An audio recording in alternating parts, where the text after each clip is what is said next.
The first thing I'm gonna do with Brett is we're gonna learn how to take our grip on the bar. The grip is very important.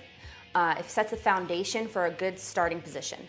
And your grip is going to be more narrow than your squat grip.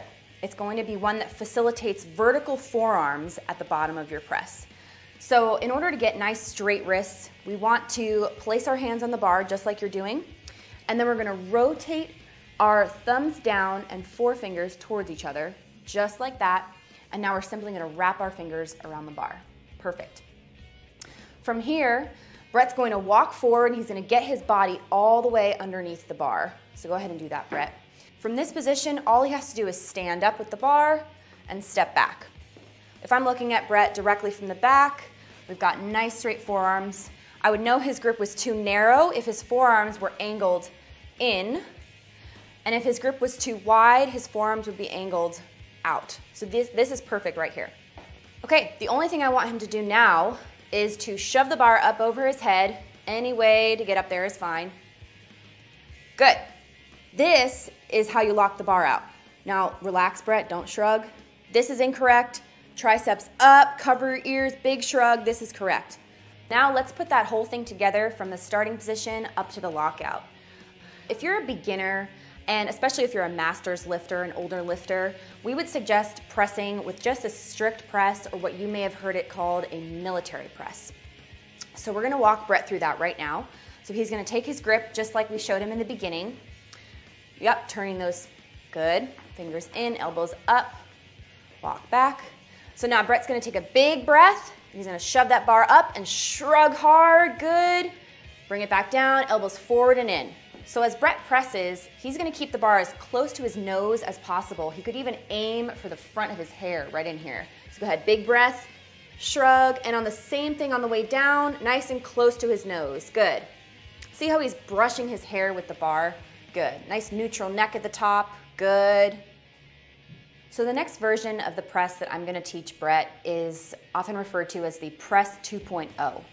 This version of the press involves the use of our hip musculature to provide a rebound that gets the bar started off of that start position.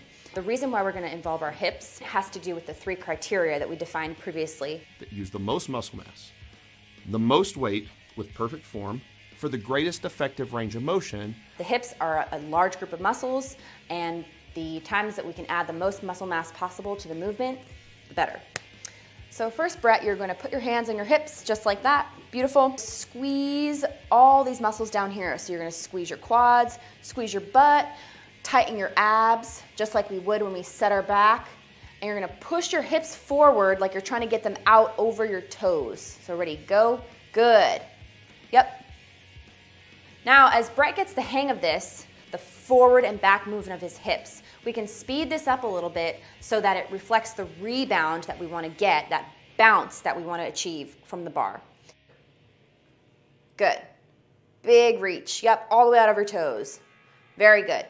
So the reason that we're throwing our hips is so that we are getting our shoulders to dip down and back. And that's what's going to get the bar to dip down and throw it up behind us. From this point, your starting position is the same as the strict press that we just learned. So Brett's gonna do the same thing he did with his hands on his hips. We're gonna press the bar. You're gonna weight down, then up. Good, yep, big shrug, close to your face, very good.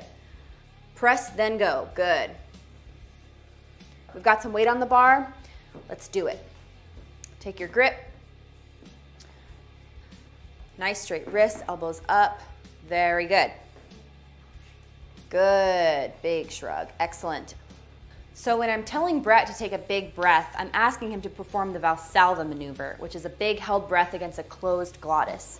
And the reason we do this is to increase the inner abdominal pressure of our cavity, our abdomen right here. When Brett takes that big held breath, he's going to hold it for the entire movement. So until the lockout, all the way back down. And then from there, he breathes out, and he resets his breath. He takes another new breath before the second rep. Beautiful, excellent. And rack. Wow, he has like a perfect press 2.0. Yeah, no. Your press 2.0 is so good. Is it? Man, I'm always like, I'm still self-conscious about it. Every time I'm like, am I still doing this right? No, After like 4 you years? get that balance without doing this with your elbows. It's really good.